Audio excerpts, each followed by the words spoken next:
তার মানে আপনাদের ওই এলাকায় কি গলা চিপার কোনো প্রচলন আছে নাকি? এখন বর্তমানে নেই। তো আলহামদুলিল্লাহ আমি 300 থেকে 300 নাম্বার পেয়ে তারপর আমি হিফজ বিভাগ থেকে বের হয়েছি। মাশাআল্লাহ, আমার তা এখনো মনে আছে। একদম মানে 100-100, জি। কোনো ছাড় নাই। না, জানার পরে কি মন খারাপ করেনি? মন খারাপ করেছেন। তো আমি বললাম যে আসলে দীর্ঘ প্রায় 5-6 বছর যাবত আমি তো মনের ভিতরে অনেক আশা, খুব আগ্রহ যে আমি উত্তীর্ণ হয়ে ফাইনালি টিকে গেলাম। শিখে গেলাম। বাস, মিরাকল হিসাবে আব্দুল কারিম সাহেবের দোয়া কবুল হয়ে গেছে। আলহামদুলিল্লাহ। আলহামদুলিল্লাহ। আসসালামু আলাইকুম ওয়া রাহমাতুল্লাহি ওয়া বারাকাতুহু।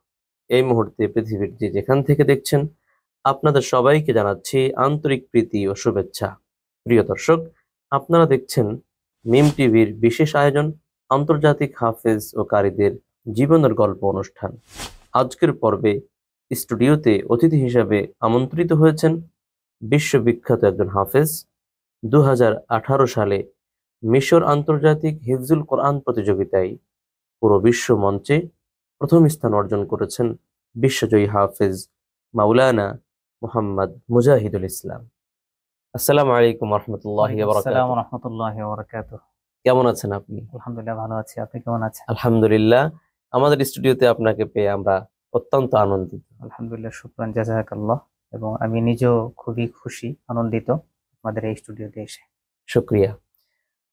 প্রিয় দর্শক, পরিচিত হলাম আজকের অতিথির সাথে। আমরা তার জীবনের অজানা অনেক কথা, অনেক গল্প শুনবো তার কাছ থেকে ইনশাআল্লাহ তাআলা। চলুন গল্পর শুরুতেই আমরা তার কণ্ঠে কোরআনে হাকিম থেকে তেলাওয়াত শুনে আসি। أعوذ بالله من الشيطان الرجيم.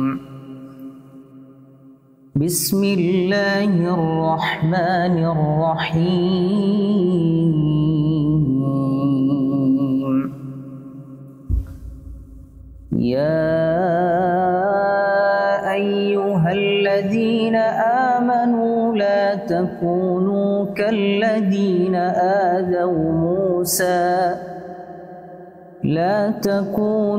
كالذين آذوا موسى فبرأه الله مما قالوا وكان عند الله وجيها. ما شاء الله. يا أيها الذين آمنوا اتقوا الله وقولوا قولا سديدا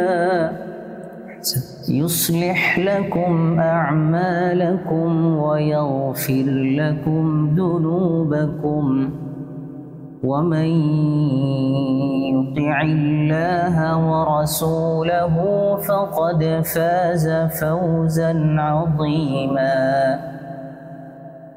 إنا عرضنا الأمانة على السماوات والأرض والجبال فأبين أن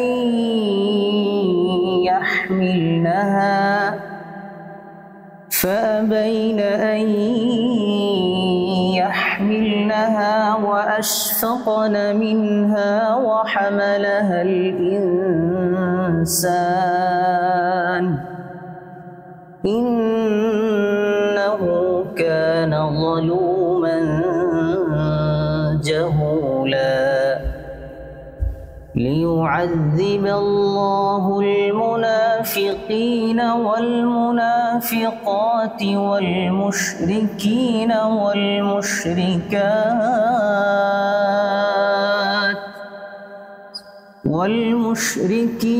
والمشركات ويتوب الله على المؤمنين والمؤمنات وكان الله غفورا رحيما. صدق الله العظيم. আহসান, মাশাআল্লাহ, চমৎকার তেলাওয়াত করেছেন আপনি। প্রিয় দর্শক, আমাদের আজকের অতিথির কণ্ঠে চমৎকার কালামে হাকিম থেকে তেলাওয়াত শুনছিলাম। গভীর এবং গাম্ভীর্য কণ্ঠে চমৎকার লাগছিল। চলুন তার সাথে আজকে আমাদের গল্প শুরু করি, আশা করছি ভালো লাগবে। তো আপনার কাছ থেকে শুরুতেই জানতে চাই আপনার গ্রামের বাড়ি কোথায় এবং আপনার ফ্যামিলিতে কারা কারা আছেন যদি বলতেন। আমার গ্রামের বাড়ি বরিশাল বিভাগের পটুয়াখালী জেলার গলাচিপা থানায় অবস্থিত। আচ্ছা আচ্ছা, গলাচিপা নাম কেন হলো?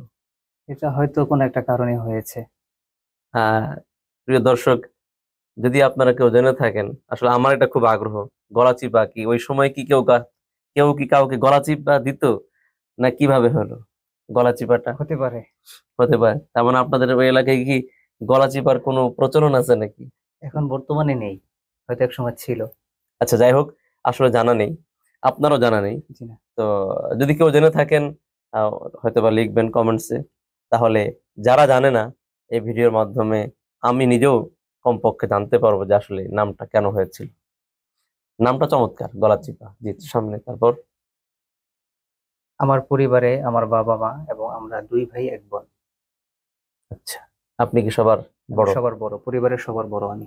মাশাআল্লাহ, তাহলে তো আপনি অনেক বড় একজন দায়িত্ববান ব্যক্তি। অনেক দায়িত্ব। বাবা মার বড় সন্তান মানেই তার অনেক দায়িত্ব থাকে। আচ্ছা, মাশাআল্লাহ।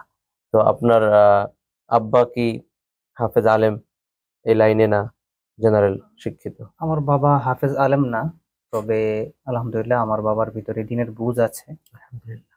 5 ওয়াক্ত নামাজি এবং একজন সৎ ব্যবসায়ী মানুষ। আচ্ছা, ব্যবসায় করেন? জি। মাশাআল্লাহ, ব্যবসার মতো তো অনেক হাদিসের মধ্যেও আসছে, ব্যবসার মধ্যে রিজিক অনেক বেশি। মাশাআল্লাহ, আল্লাহ আপনার বাবা এখন বেঁচে আছেন, আলহামদুলিল্লাহ আল্লাহ বেঁচে আপনার আছে। বাবার ব্যবসার মধ্যে বরকত দান করেন। আর আপনার পড়াশোনা বেড়ে ওঠা কিভাবে? আমার প্রাথমিক শিক্ষা, আমি জন্মগ্রহণ করি আহ, ঢাকা ডেমরাতে। আচ্ছা, তো আমার প্রাথমিক শিক্ষাটা সেখান থেকে শুরু হয়।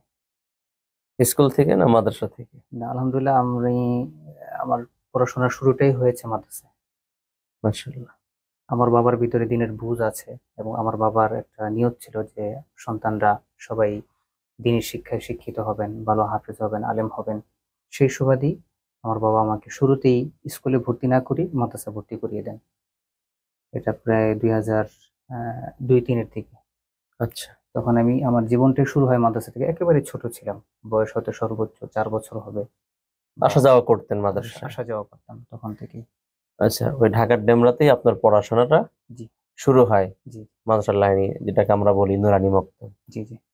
তারপর পড়াশোনা ওখানে শুরু করলেন? ওইখানেই শুরু করি। ঢাকা উম, ডেমরাতে একটা মাদ্রাসা আছে, বাইতুন নূর মাদ্রাসা বলে। তো এখান থেকে আমার প্রাথমিক নুরানি বিভাগ শেষ করি, সেখানেই আবার নাজারা এবং হিফজ নেই, সেই মাদ্রাসাটি হিফজ শুরু করি। তো সেখানে কিছুদিন হিফজও পড়ি, প্রায় 4-5 পারার মতো হিফজও শেষ করি সেখানে। পরবর্তীতে সেখান থেকে পাশাপাশি আরেকটি মাদ্রাসা, জামিয়া কারিমিয়া মাদ্রাসা, সেখানে আমি হিফজ শেষ করি। তার মানে ওই আগের মাদ্রাসা বাইতুন নূর যেটি বললেন সেখানে শুরু করেছিলেন জি। হেফজ, জামিয়া কারিমিয়াতে এসে শেষ করেছেন? জি, একই এলাকায় মাদ্রাসা, আচ্ছা আচ্ছা পাশাপাশি 2টা মাদ্রাসা আর কি। আচ্ছা, সেখানে হেফজ শেষ করি 2008-এর শুরুতে। আলহামদুলিল্লাহ, শেষ পর্যন্ত আপনি হাফেজ কমপ্লিট হলো, জি হেফজ আলহামদুলিল্লাহ। কমপ্লিট। জি।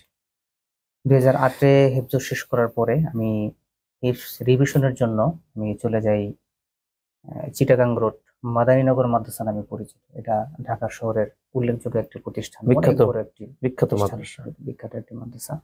তো আমি হিফজ, মাদারীনগর মাদ্রাসার নামেই পরিচিত। জি, মাদারীনগর মাদ্রাসার এলাকার নামে পরিচিত আর কি মাদ্রাসাটা।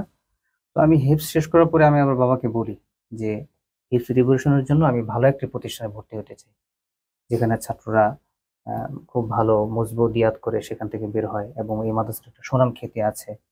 এই মাদ্রাসায় পড়তে পারলে মনে হয় ভালো লাগবে বা বড় কিছু করা যাবে, এরকম একটা আশা থাকে মনের ভিতরে। সবার কমপক্ষে এতটুকু আশা থাকে যে আমি জীবনে বড় হতে চাই, ভালো কিছু করতে চাই, জি। এটা স্বাভাবিক। সেই ক্ষেত্র থেকে হয়তো বা আপনার মনে চেয়েছিল যে আপনি বিখ্যাত একটি মাদ্রাসায় যাবেন, জি। জি। জি। শেষ করবেন। জি। তো পরবর্তীতে আমি 2009-এর দিকে আমি মাদারীনগর মাদ্রাসায় চলে যাই। তো সেখানে ইন্টারভিউ দিই, ভর্তির জন্য সিলেক্ট হই এবং সেখানে মানে আমি, ওখানে ইন্টারভিউ দিয়ে ভর্তি হতে জি, হয়? এখানে সিস্টেম হলো ইন্টারভিউর মাধ্যমে ভর্তি হতে হবে, ইন্টারভিউতে না টিকলে কি ভর্তি হওয়া যাবে ভর্তি না? হওয়া যাবে না। আচ্ছা আচ্ছা। তো ওইখানে আলহামদুলিল্লাহ আমি সিলেক্ট হই ইন্টারভিউতে, এবং সেখানে আমি হিপস রিভিশনের জন্য দীর্ঘ 1টি বছর সেখানে আমি সময় দিই।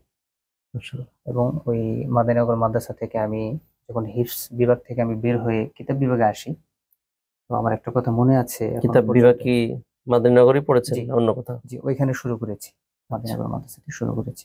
একটা কথা আমার এখনো মনে আছে যে হিপস বিভাগের যে পরীক্ষাগুলো হয়, তো এই মাদ্রাসার একটা বোর্ড আছে, সেটা হলো তালিমি বোর্ড বলে।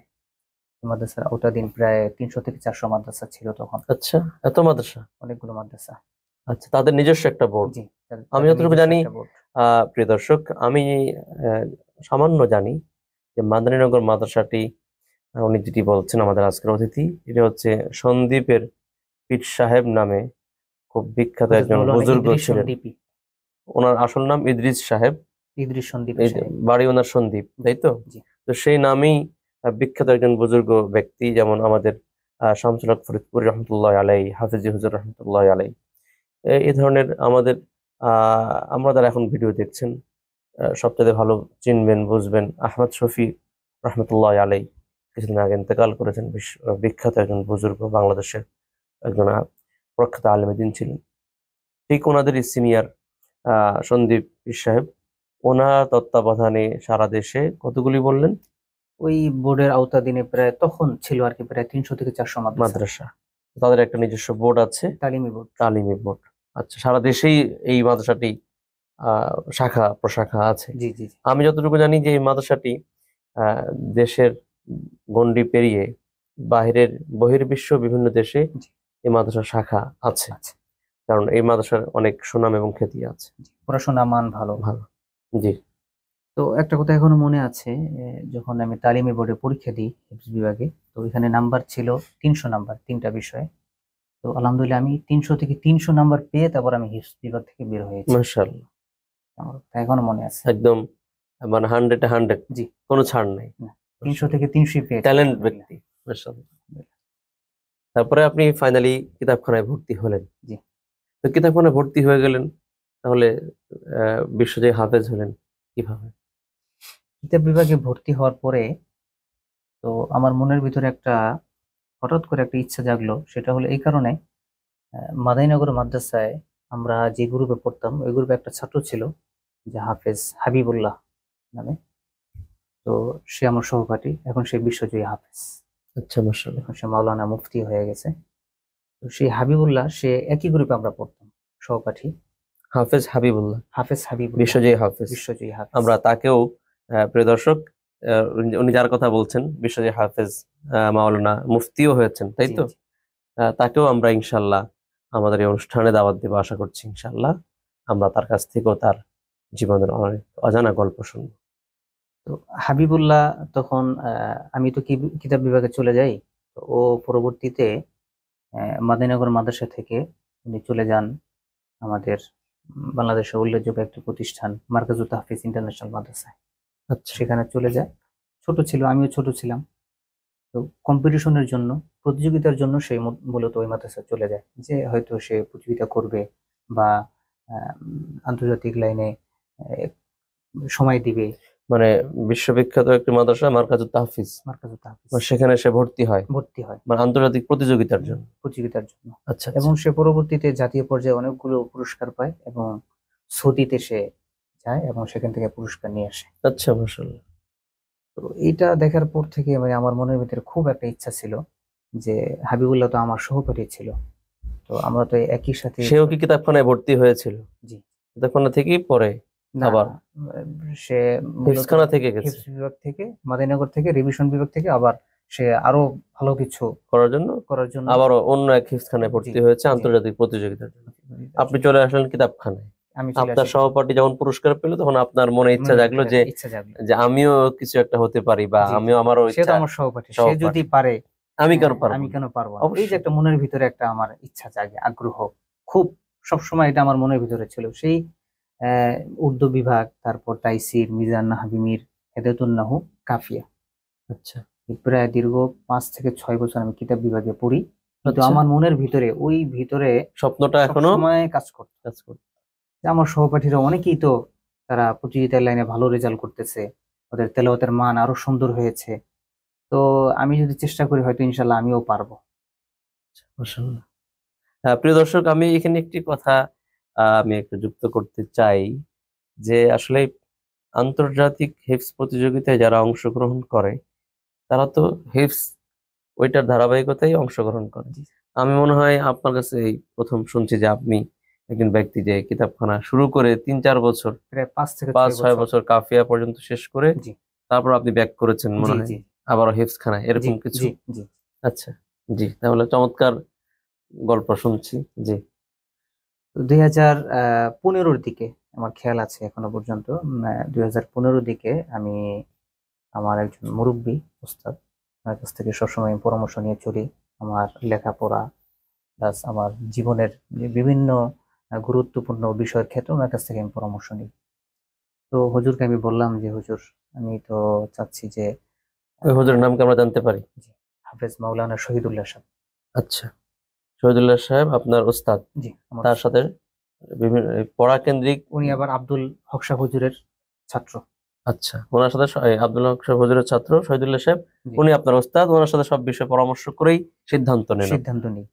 তো হুজুরকে বললাম যে হুজুর, আসলে আমি তো কিতাব বিভাগও পড়তেছি আলহামদুলিল্লাহ ভালো, কিন্তু পাশাপাশি আমি চাচ্ছি যে জাতীয় পর্যায়ে হোক বা আন্তর্জাতিক পর্যায়ে আহ, প্রতিযোগিতা করব। এই একটা মনের ভিতরে যে আশা, ইচ্ছা, এটা আমি হুজুরকে জানাইলাম।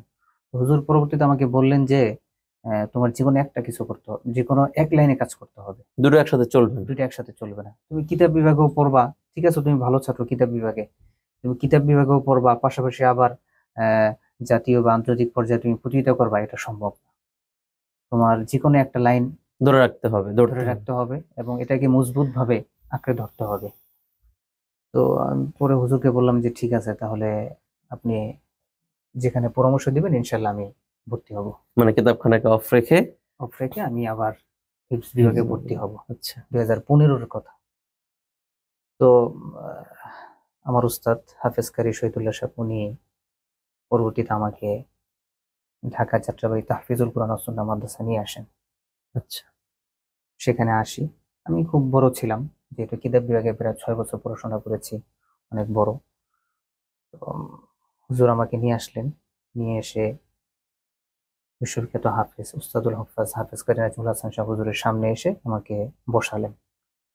হুজুর মূলত আসছিলেন হুজুরের অন্যান্য ছাত্রদেরকে ভর্তি করানোর জন্য। শহীদুল্লাহ সাহেব। শহীদুল্লাহ সাহেব আচ্ছা আচ্ছা, উনি অন্য ছাত্রদেরকে ভর্তি করার জন্য নিয়ে আসছেন, সাথে পাশাপাশি আপনিও ছিলেন? সাথে আমাকেও নিয়ে আসছেন। তা আমি তখন জানতাম না যে আমি তাহফিজুল কোরআন ও সুন্নাহ মাদ্রাসায় ভর্তি হব। আচ্ছা। তো আসি, আসার পরে অফিসে তখন 2015-র দিকে তাহফিজের 2 তলা ছিল, দোতলাটা ছিল টিনের, আচ্ছা, নিচতলাও এরকমই ছিল।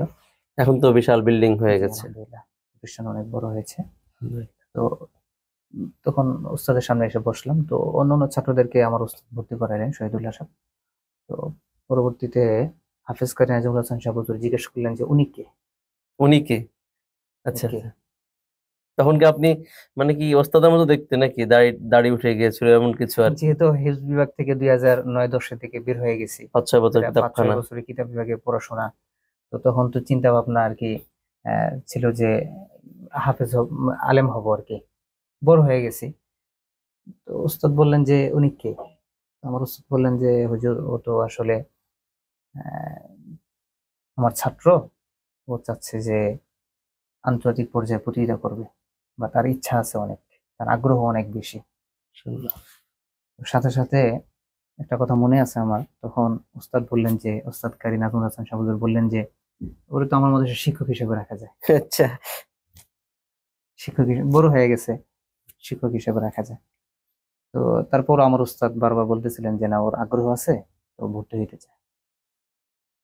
তো পরবর্তীতে মানে হুজুরের আপনি এতটাই নির্দেশে, বড় হয়েছেন দেখতে শুনতে যে আপনাকে শিক্ষক হিসাবে রাখা যায়। জি, তো পরবর্তীতে না, ঠিক আছে, যেহেতু আগ্রহ আছে, ইচ্ছা আছে, তাহলে ভর্তি করে দেন।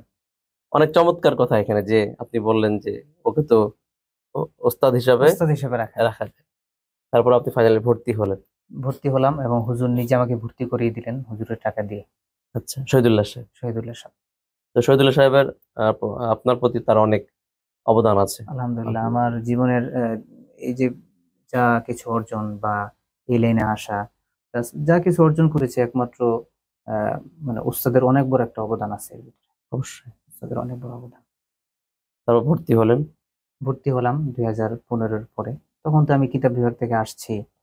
তো সেই 2006, 7 সাল, 8 সাল এই বিভাগের পরিবেশ মেনে নেওয়া, এটাকে মানিয়ে নেওয়া আসলে নিজের তবিয়তের সাথে মিলতে ছিল না। খুবই কষ্ট কষ্ট হচ্ছিল, হচ্ছিল, অনেক, খুব কারণ বেশি। হেফজখানা তো একটা বন্দি জীবন। বন্দি জীবন, এই বন্দি জীবন থেকে বের হয়ে কিতাবখানা একটু স্বাধীনতার জীবন। আবার স্বপ্ন অনেক বড়, আবার বড়। কিতাব বিভাগ থেকে আসা। এর ভিতরে আরেকটি কথা হলো, আমি যে এই যে দীর্ঘ 6 বছর পরে কিতাব বিভাগ থেকে আবার যে হিফজ বিভাগে আসলাম, ভর্তি হলাম, এটা কিন্তু আমার পরিবার জানতেন না। আচ্ছা, মানে পরিবারের অজান্তে আপনি ভর্তি হয়েছিলেন। ভর্তি হয়েছে, আমার আচ্ছা। পরিবারকে আমি জানাইনি, আমার বাবাকে আমি জানাইনি। আমার বাবা কি ভাববেন, কারণ আমি কিতাব বিভাগে ভালোই পড়তেছিলাম। আমার বাবা বলতেছিল যে হাফেজ হয়েছে, এখন আমার ছেলে তো আলহামদুলিল্লাহ আলেম হচ্ছে। আমার বাবা যদি আবার শুনে যে আমি আবার কিতাব বিভাগ থেকে হিফজ বিভাগে ভর্তি হয়েছি, হয়তো ওনার মন খারাপ হইতে পারে। স্বাভাবিক, যেহেতু আপনার একজন দিনদার মানুষ, জি, আপনার বাবা চান হাফেজ হয়েছে, হালিম হোক। জি, জি। তো এটা আমি আমার বাবাকে জানাইনি, পরবর্তীতে জানতে পেরেছে। তো জানার পরে কি মন খারাপ করেনি? মন খারাপ করেছেন। আচ্ছা। তো বললেন যে কি কারণে তুমি হঠাৎ করে এই সিদ্ধান্ত নিলা। তো আমি বললাম যে আসলে দীর্ঘ প্রায় 5-6 বছর যাবত আমি তো মনের ভিতরে অনেক আশা, খুব আগ্রহ যে আমি প্রতিযোগিতার লাইনে কিছু একটা করতে চাই বা ভালো কিছু একটা অর্জন করার ইচ্ছা আর কি আমার। তো সেই জন্যই আমি হুজুরের সাথে পরামর্শ করে তারপর আমি ভর্তি হয়েছি। 15 সালে ভর্তি হলেন। জি। তারপরে আপনার পথ চলা কিভাবে চলছে? 2015 সালে ভর্তি হওয়ার পরে আহ, 15-16 চলে গেল। দীর্ঘ 1টি বছর মেহনত আমি চলছে, মেহনত চলছে। মনের সাথে যুদ্ধ করে যুদ্ধ হিফজখানায় পড়ছি থাকছি, তাই তো? থাকছি, খুবই কষ্ট হচ্ছিল, তারপরেও মনের ভিতরে সবসময় সান্ত্বনা দিতাম এটাই, এবং সাথে যে সহপাঠীরা সব জি, জি, সব ছোট ভাইয়ের মতো। জি, জি, জি। আমি একজন সিনিয়র ম্যান, আমি কিতাব বিভাগ আমি তাহফিজুল কোরআন সুন্নাহ মাদ্রাসায় বড় ভাই। প্রতিযোগিতার গ্রুপের বড় ভাই বলে জিম্মাদারও ছিলাম। আচ্ছা, ইনশাআল্লাহ। আমির সাহেব। আমির সাহেব আর কি, আমির সাহেব বানাই দিছে সবাই আমাকে ধরে, বড় যেহেতু বড় ভাই। হিসেবে আমির সাহেব বানাই দিছে। তো একটি বছর আপনি সন্তানও বড়, ওদিক দিয়ে আপনি এখানে এসেও দায়িত্ব পেয়ে গেছেন, বড় ভাই। সবই আল্লাহ পাকের ইচ্ছা। আচ্ছা। যাক, আলহামদুলিল্লাহ। তো একটি বছর শোনানোর পরে 2015-16 শেষ হওয়ার পরে যখন একটি বছর চলে যায়, তখন আমার পরিবার, আমার ওস্তাদ সবাই বলতেছিলেন যে তুমি তো 1 বছর শুনাইলা, তারপর আন্তর্জাতিক প্রতিযোগিতায় অংশগ্রহণ করলা, মানে বাছাই পড়বে ইসলামিক ফাউন্ডেশনে, তো কোনো রেজাল্ট তো আসতেছে না আসলে। অনেকে বলতেছিল এই কথা যে আসলে এই লাইনে কাজ করতে হলে অনেক ছোট থাকতে কাজ করতে হয়, আচ্ছা। ছোট থাকতেই মেহনত করতে হয়, আস্তে আস্তে আস্তে আস্তে তোমার বড় কোনো পর্যায়ে তখন যেতে অর্জন পারবা। আসে, তো তুমি যেতে পারবা। কিন্তু আমার মনের ভিতরে ওই যে একটা আশা যে আমি কিছু একটা হতে চাই। কিছু একটা হতে চাই, যে আল্লাহ পাকের ইচ্ছা। তো 2017 সালে আমি ইরান আন্তর্জাতিক হিফজুল কোরআন প্রতিযোগিতায় অংশগ্রহণের জন্য বাংলাদেশ থেকে আমি নির্বাচিত হই। আলহামদুলিল্লাহ, মানে আপনার এই আশার স্বপ্নটা প্রথম ধরা দিল। মাশাআল্লাহ। 2017 সালে যখন আমি ইসলামিক ফাউন্ডেশনে নির্বাচিত হই ইরান আন্তর্জাতিক কম্পিটিশনের জন্য, তখন অনুভূতিটা কেমন ছিল, তখন আসলে যেহেতু আপনার অনুভূতি অনেক কিছু, লালিত স্বপ্ন জি, জি, জি, বাস্তবায়িত হতে যাচ্ছে? আসলে সেই অনুভূতি আসলে এটা তো বোঝানোর মতো না। তো মনে হচ্ছিল স্বপ্নের মতো। স্বপ্নের মতো। কিছু স্বপ্ন মানুষ দেখে হঠাৎ, ঘুমাইতেছে স্বপ্ন দেখে, সেরকম আর কি। মনে আচ্ছা। হচ্ছে যে আমার স্বপ্নের মতো আমি বাছাই পর্বে নির্বাচিত হয়েছি, আসলে কি আমি হয়েছি, আচ্ছা। এরকম একটা মনে হচ্ছিল। তো নির্বাচিত হওয়ার সাথে সাথে আমার এখনো মনে আছে যে হাফিজ কারি নাজমুল হাসান শাহ হুজুর ফোনে কথা বলতেছিলেন যে মুজাহিদ তুমি কি খুশি? বললেন জি ওস্তাদ, আলহামদুলিল্লাহ আমি খুশি। তবে তুমি কি তোমার ওস্তাদকে জানাইছো? মানে শহীদুল্লাহ সাহেবের কথা বলছেন? জি, এটা আমি ভাবতে পারিনি, প্রথম বুঝতেও পারিনি, এটা ওস্তাদের মাথায় ছিলেন। মানে ওস্তাদ কাজী নাজমুল ওস্তাদ, হাসান জি, সাহেবের, হুজুরের মাথায় উনি ছিলেন। আপনাকে মনে করিয়ে দিচ্ছে। জি, যে তুমি কি তোমার ওস্তাদকে জানাইছো? আমি একটু চুপ ছিলাম। তো ওস্তাদ সাথে সাথে আমাকে একটু মানে বললেন যে তুমি তোমার ওস্তাদকে জানাও যে তোমাকে ভর্তি করাইছে। আচ্ছা, কৃতজ্ঞতা প্রকাশ। জি, কৃতজ্ঞতা প্রকাশ। তো তো পরবর্তীতে আমি ওস্তাদকে জানাই। তো 2017 সালে তখন আমি আপনার তো মাঝখানে বলছিলেন আপনার পরিবারের যে মনে হয় হবে না, জি জি। তুমি 1 বছর শুনিয়েছো, তখন যখন বাবা মা শুনলো তখন তাদের অনুভূতিটা কেমন ছিল? আসলে কারো তারা অনুভূতিটা আসলে মানে প্রকাশ করার প্রকাশ করার মতো বা বোঝার মতো শক্তি নাই।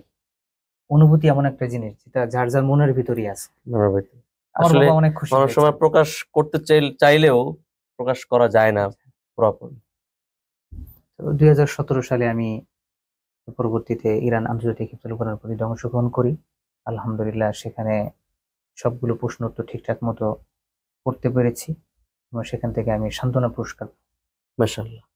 যাক, আপনি জাতীয় পর্যায়ে ভালো করে আপনি আন্তর্জাতিক পর্যায়ে যাওয়ার পরে এতগুলো দেশের সাথে যুদ্ধ লড়াই করে আপনি সান্ত্বনা পেয়েছেন, এটাও কিন্তু একটা বড় বিশাল একটা অ্যাচিভমেন্ট। আলহামদুলিল্লাহ। এটা তো অনেকে দেশের গণ্ডি পেরোতে পারে না। সেক্ষেত্রে আপনি দেশের গণ্ডি পেরিয়ে আন্তর্জাতিক মঞ্চে আপনি সান্ত্বনা পেয়েছেন, এটা অনেক বড় বিষয়। আলহামদুলিল্লাহ। আমি যখন 1 2 3 এর ভিতরে ছিলাম না তখন আমার মন মানে মনটা খুবই খারাপ ছিল। বিচারকরা বলতেছিলেন যে না, ইনশাআল্লাহ বাংলাদেশ হয়তো ভালো একটা রেজাল্ট করবে।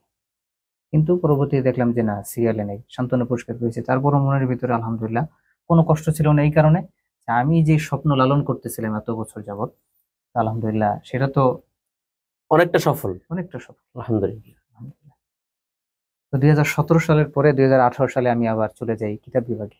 আচ্ছা। যেহেতু আমি সেই কাফিয়া সরেজমি পর্যন্ত পড়েছিলাম, তো পরবর্তীতে হিফজ বিভাগে চলে আসি 2 বছর পরেই। তো এরপরে আমি আমার বাবাকে বললাম এবং আমার উস্তাদকে বললাম, উস্তাদও বললেন যে না, ঠিক আছে, তুমি এখন কিতাব বিভাগে চলে যাও, আবার ভালো আলেম হইতে হবে। আপনি যতটুকু অর্জন হয়েছে 70 আলহামদুলিল্লাহ, সালে ইরান থেকে আসার পরে আবার কিতাবখানায় চলে আমি যান। আবার কিতাব বিভাগে চলে যাই। কিতাব বিভাগে আমি মাদানী নিসাব থেকে আবার শুরু করি, কোথায়? 3য় বর্ষ থেকে, তাহফিজুল কোরআন ও সুন্নাহ মাদ্রাসা। আচ্ছা, এটাও কায়নাত মাদ্রাসা সাহেবের মাদ্রাসা। জি জি।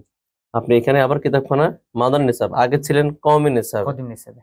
আচ্ছা, ওখানে কাফিয়া, এখানে আবার শুরু করলেন মাদানী মাদানী থেকে। নিসাব থেকে হেদায়েতুন থেকে আবার শুরু করেছি আমি। আচ্ছা।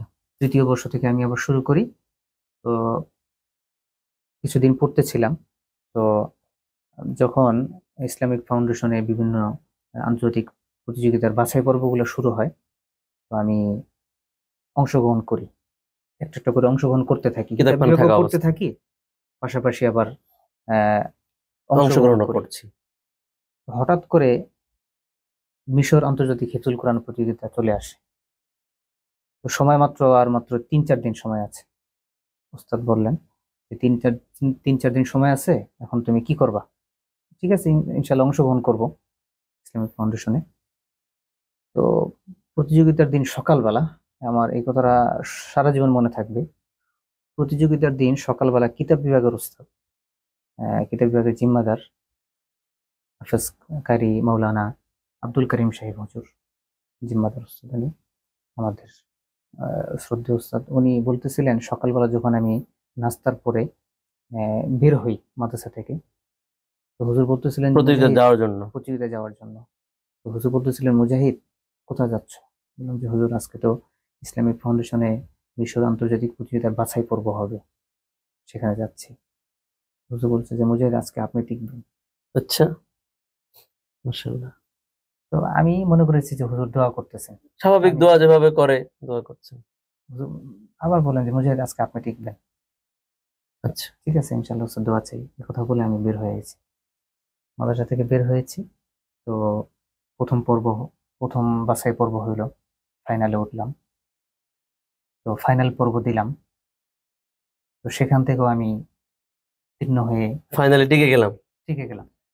বাস, মিরাকল হিসাবে আব্দুল কারিম সাহেবের দোয়া কবুল হয়ে গেছে। আলহামদুলিল্লাহ। আলহামদুলিল্লাহ। চমৎকার। এটাও একটা চমৎকার কথা। মানে আসলে আনন্দর উপর আনন্দ। জি, এ কথাটা আমি কখনো কাউকে বলি নাই। তো আচ্ছা, এটা আজকে কি ফার্স্ট বললেন? এই ফার্স্ট বললাম আর কি। আচ্ছা। তো আমার কাছে অবাক লাগছে, হুজুরের কথাটা বারবার মনে আসতেছিল, জেনে আসতেছিল যে হুজুর সকালে বললেন যে মুথি তুমি টিকবা। এবং এই উস্তাদের কথাটা কিন্তু দোয়া। 2বার বলেছে। জি। মাশাআল্লাহ। তো আসলে ইসলাম। প্রিয় দর্শক, এখানে একটি কথা না বললেই না। অনেক সময় কিন্তু আমরা দোয়া চাই যে ভাই আমার জন্য দোয়া করবেন, ওস্তাদ আমার জন্য দোয়া করেন, বা ভাই দোয়া চাই। তখন কিন্তু অনেকেই বলে আল্লাহ আপনার মনে আশা পুরা করুক। তো আমরা অনেক সময় এটাকে অনেকেই তুচ্ছ তাচ্ছিল্য অনেকে মনে করি, কিন্তু আবার যারা আমরা বুঝি তারা কিন্তু সঙ্গে সঙ্গে বলি আমিন। আসলে আমিন বলা উচিত, বা আসলে বলা যায় না কখন কার দোয়া কবুল হয়। তো যখন আমরা কেউ কারো কাছে দোয়া চাই, আর যখন যদি কেউ বলে আল্লাহ তোমার মনে আশা পুরা করুক, অথবা ঠিক আছে যাও দোয়া করলাম, তো কোনো একটা ভালো কিছু বললে আমরা সঙ্গে সঙ্গে আমিন বলবো। এবং এই আমিন বলাটা এমন হতে পারে যে আল্লাহ আপনার এই দোয়াটা কবুল করে নিয়েছেন। জি, চমৎকার গল্প শুনছি, ভালো লাগছে শুনতে শুনতে। তারপরে আপনি মিশরের জন্য নির্বাচিত হলেন, হ্যাঁ, ফাইনালি সময় খুব মিশর অল্প গেলেন। ছিল, সময় খুব অল্প ছিল। তো তো নির্বাচিত হয়ে যায়, মাদ্রাসা আসি, ওস্তাদের সাথে দেখা সাক্ষাৎ করি। তো ওই যে সকালবেলা যে জিম্মাদার ওস্তাদ হযরত মাওলানা কারি আব্দুল করিম সাহেব হুজুর বলছিলেন যে মুজাহিদ আপনি টিকবেন। তো পরবর্তীতে হুজুরের সাথে যখন এসে মুসাফা করি, তো হুজুর এটাই বলতেছিলেন, মুজাহিদ আমি তো বলছিলাম ইনশাল্লাহ আপনি টিকবেন। তো উনি এমনিই বলেছিলেন? এটা আল্লাহ তাআলা ভালো জানেন, আল্লাহ ভালো জানে। উস্তাদের মনে কি আসছে, এটা মানে উস্তাদের মনে কি আসছে এটা তো আর আমি জানি না। উস্তাদ হয়তো মন থেকে দোয়া করেছেন, আলহামদুলিল্লাহ এটা আল্লাহ তাআলা কবুল করেছেন। আলহামদুলিল্লাহ। তো যখন আমি নির্বাচিত হই মিশরের জন্য বাংলাদেশ থেকে, তখন সবচেয়ে একটা বিষয় আমার সবচেয়ে বেশি পেরেশানি একটা বিষয় আমার মাথায় ছিল।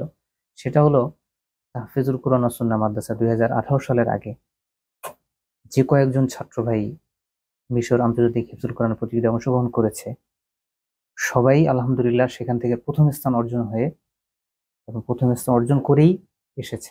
আচ্ছা আচ্ছা, মানে এই আপনার এই তাহফিজুল কোরআন থেকে বিগত বছরগুলোতে জি, আপনার আগে যারা দুই গিয়েছিল হাজার তারা, আঠারো সালের আগে, আচ্ছা তারা সবাই এমনকি 2017 সালেও পুরস্কার পেয়েছে? হাফেজ কারি আব্দুল আল মামুন সাহেব আচ্ছা উনি প্রথম স্থান অর্জন করেছেন। আচ্ছা, আন্তর্জাতিক হাফেজ আব্দুল আল মামুন। জি। তো আমার মাথার ভিতরে শুধু একটা বিষয় ছিল, সেটা হলো যে এর আগে যারা গিয়েছেন সবাই তো প্রথম স্থান অর্জন করেছেন, তো আমার যেন কি হয়।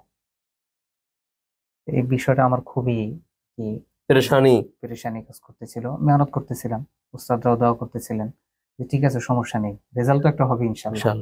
তুমি তোমার মতো করে প্রস্তুতি নাও, তোমার সর্বোচ্চ যে চেষ্টা মেহনত পরিশ্রম সেটা তুমি করো।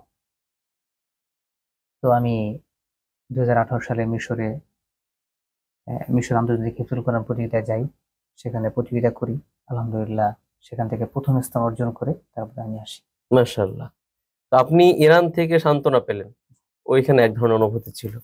আপনি যখন ফাইনালি মিশর, যে মিশরের প্রথম স্থান, আপনার সেই কাঙ্ক্ষিত স্বপ্নের শেষ পর্যন্ত কিন্তু আপনি পৌঁছতে পেরেছেন, প্রথম আলহামদুলিল্লাহ। বিশ্বজয়ী প্রথম স্থান, তখন আপনার কেমন লাগছিল? মানে তখন আসলে এটা আমি আহ, কিছু কিছু বিষয় থাকে, আল্লাহ তাআলা মানুষকে জীবনে এমন এমন জিনিস ঘটায় মানুষের জীবনে, যেটা মানে সে কখনো কল্পনাও করতে পারে না। কল্পনা করতে পারে না, বা সারা জীবন মনে রাখার মতো একটা বিষয়। সেরকম এর আগের বছর 2017 সালে ইরানে যাই, সান্ত্বনা পুরস্কার পাই, কিন্তু পরবর্তী বছরে আমি মিশরে যাব এটাই আমার কল্পনায় ছিল ছিল না। না। আমি আবার কিতাবখানায় চলে আমি গিয়েছি আবার কিতাব মাঝখানে। বিভাগে চলে গেছি, কিতাব বিভাগে খুব ধারাবাহিকভাবে ক্লাস করতেছিলাম, কোনো ক্লাস মিস নেই, এবং পরীক্ষা দিই, পরীক্ষায় আমি ভালো রেজাল্টও করি কিতাব বিভাগে, চলতেছিল। তো এর মাঝেও যে আল্লাহ তাআলা আমাকে এত বড় একটি অর্জন দিয়েছেন, এর জন্য আলহামদুলিল্লাহ। ছাত্র ভাই আপনারা যারা দেখছেন, আমাদের আজকের অতিথির কাছ থেকে কিন্তু আহ দুটি আমাদের জেনেছি। সেটা হলো যে উনি হিফজ শেষ করে কিতাবখানায় গিয়েছেন, কিতাবখানায় 5-6 বছর পড়ার পর উনি কিন্তু আবার ব্যাক করেছেন হিফজখানায়।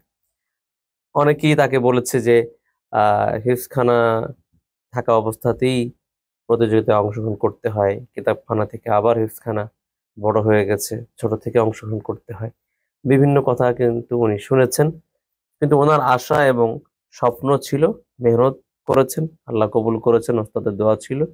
উনি কিন্তু ফাইনালি ইরানে গিয়েছেন, ইরান থেকে আবার আবার আসার পরে কিতাবখানায় গিয়েছেন, কিতাবখানা থেকে থাকা অবস্থায় আবার মিশরে যেয়ে প্রথম স্থান অর্জন করেছেন। জি, তো ছাত্র ভাইদের উদ্দেশ্যে আমি যেটা বলতে চাই যে আসলে সবার সবচেয়ে বড় কথা হলো মেহনত, তাই তো?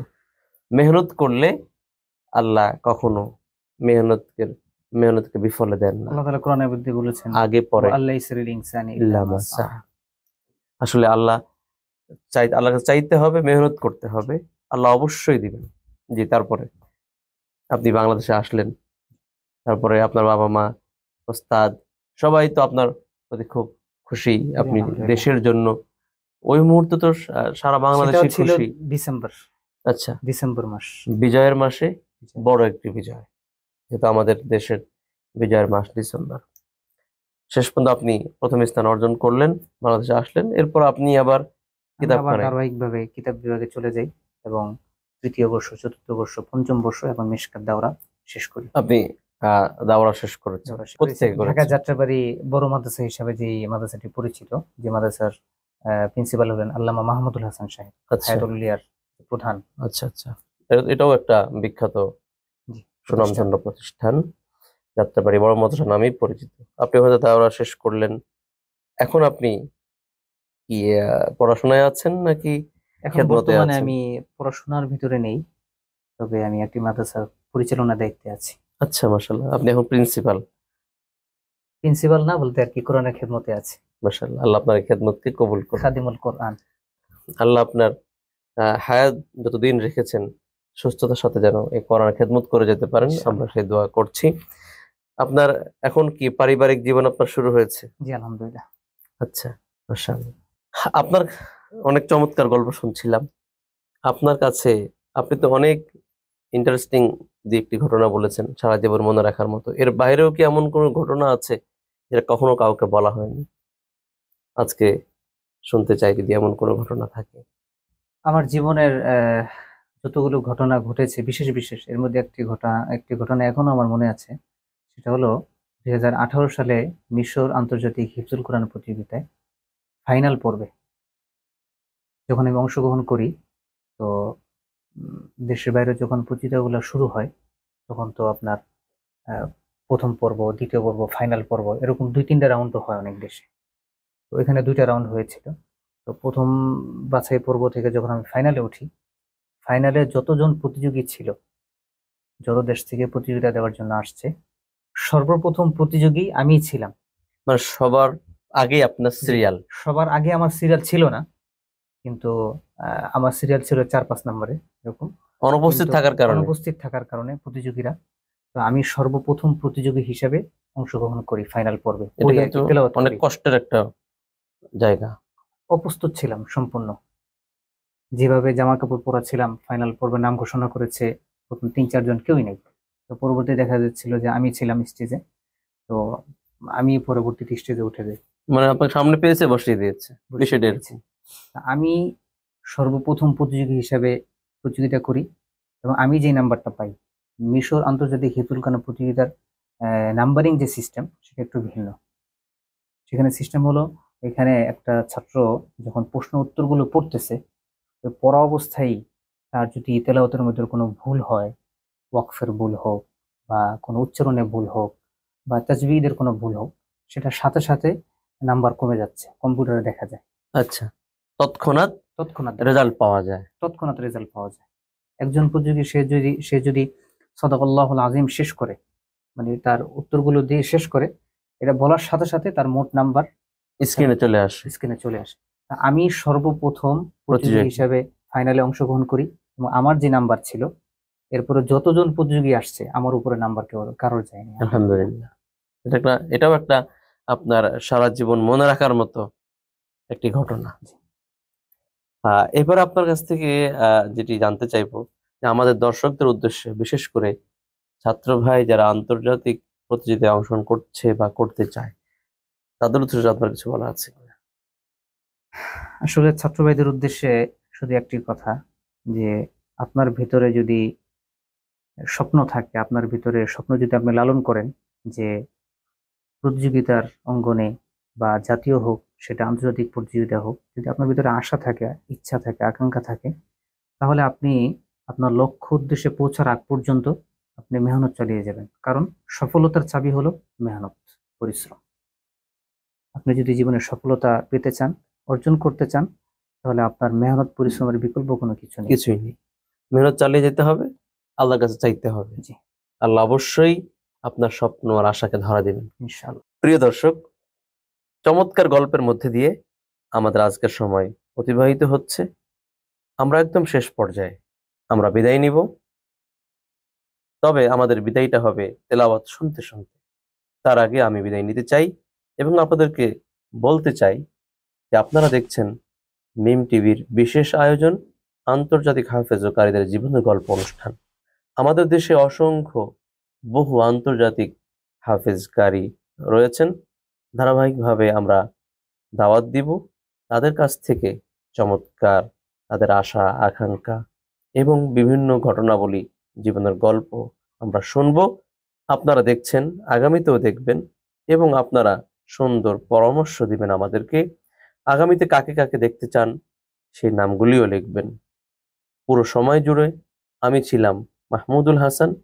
সবাই ভালো থাকুন, সুস্থ থাকুন, আমাদের সাথেই থাকুন। আবারও দেখা হবে ইনশাল্লাহ। আল্লাহ হাফেজ।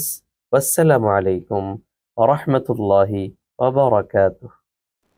أعوذ بالله من الشيطان الرجيم. بسم الله الرحمن الرحيم.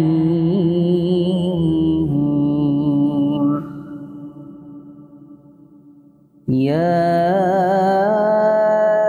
أيها الذين آمنوا استعينوا بالصبر والصلاة إن الله مع الصابرين. ولا تقولوا لمن يقتل في سبيل الله أموات بل أحياء ولكن لا تشعرون.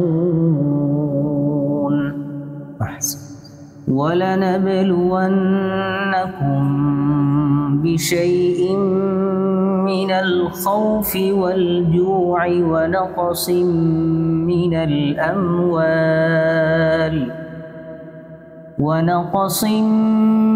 الأموال والأنفس والثمرات وبشر الصابرين الذين إذا أصابتهم مصيبة قالوا إنا لله وإنا إليه راجعون. أولئك عليهم صلوات من ربهم ورحمة وأولئك هم المهتدون.